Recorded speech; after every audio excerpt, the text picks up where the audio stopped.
Oke, pada pendapat Anda, bagaimana Anda melihat isu mental health dan bagaimana mengatasi dia? Okey. Pada pandangan saya melihat mental health ni adalah satu isu yang di mana ia berlaku apabila daripada perbuatan orang lain ataupun daripada perbuatan sendiri secara kita berasa bersalah, dan daripada itu kita rasa stres, kita rasa macam anxiety, insecurities and everything.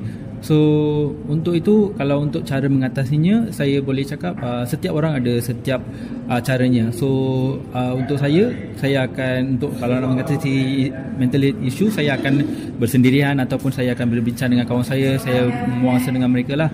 So untuk orang lain, mereka ada cara tersendiri. So itu saja. So bagi saya, mental health issue adalah perbuatan yang disebabkan oleh orang lain atau perbuatan yang sendiri yang menyebabkan kita rasa bersalah dan menyebabkan perasaan itu menjadi kita anxiety, stress and depression. Okay, thank you. Pada pendapat anda, apa tindak balas badan terhadap stres? Jika seseorang itu menghadapi stres, jantung dia akan mula berdegup dengan lebih kencang untuk menyalurkan lebih banyak darah kepada beberapa organ yang penting. Hal ini kemudiannya menyebabkan tekanan darah meningkat. Darah ini yang akan disalurkan dengan lebih banyak ke otak dan jantung, iaitu organ penting, supaya dia akan bersesuaian dengan situasi yang lebih stres.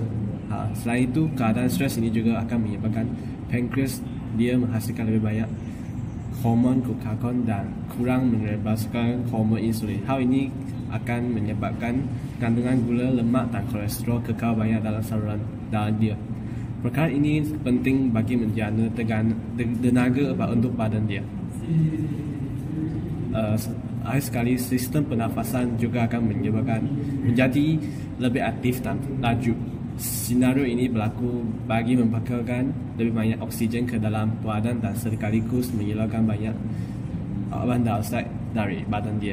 Ya, ini pendapat saya terhadap respon badan terhadap situasi yang stres. Okey, terima kasih. Pada pendapat anda, apa yang menyebabkan kegangguan kesihatan mental? Pada pendapat saya, perkara yang menyebabkan gangguan kesihatan mental terutamanya dalam kalangan pelajar adalah pengurusan stres yang kurang lah.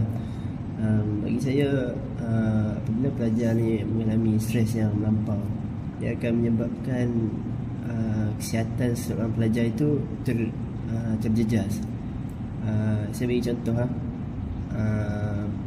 ramai kalangan pelajar sekarang tidur lewat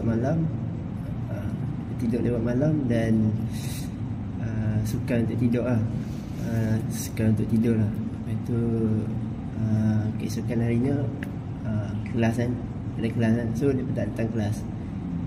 Lepas tu doktor akan tanya sebab apa tak datang kelas apa semua. Lepas tu pelajar tu mula sakit kepala lah, dia beritahu kan. Sebab apa? Sebab dia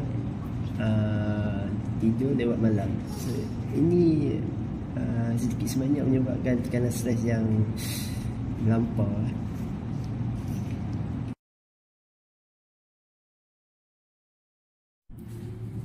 Sebagai seorang mahasiswa, apakah masalah yang anda mengalami dalam pendidikan ini?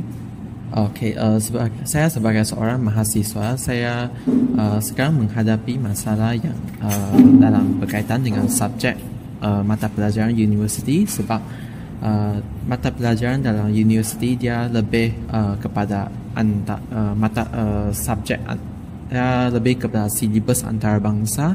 So dia lebih silibusnya lebih dalam dan lebih susah daripada silibus sekolah menengah.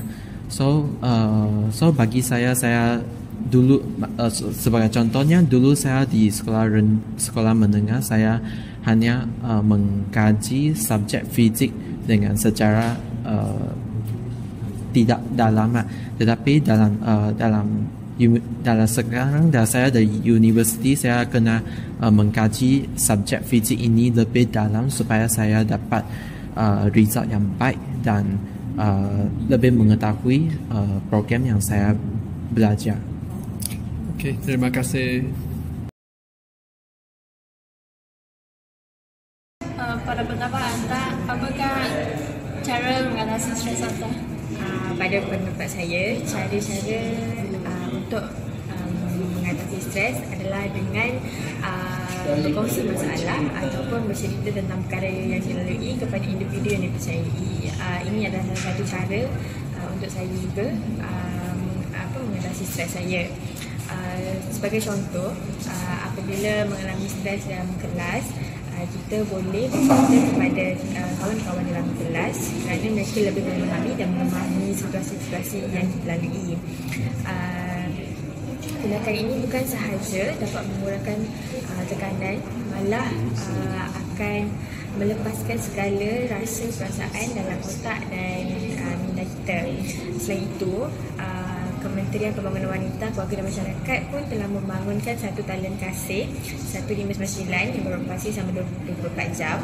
So talian ini boleh digunakan oleh sesiapa sahaja masyarakat kita yang mempunyai masalah berkaitan kaunseling, kebajikan dan perlindungan dan masalah keluarga, dan kita boleh berhubung dengan pegawai tersebut untuk berkongsi masalah ataupun bercerita tentang perkara yang dilalui.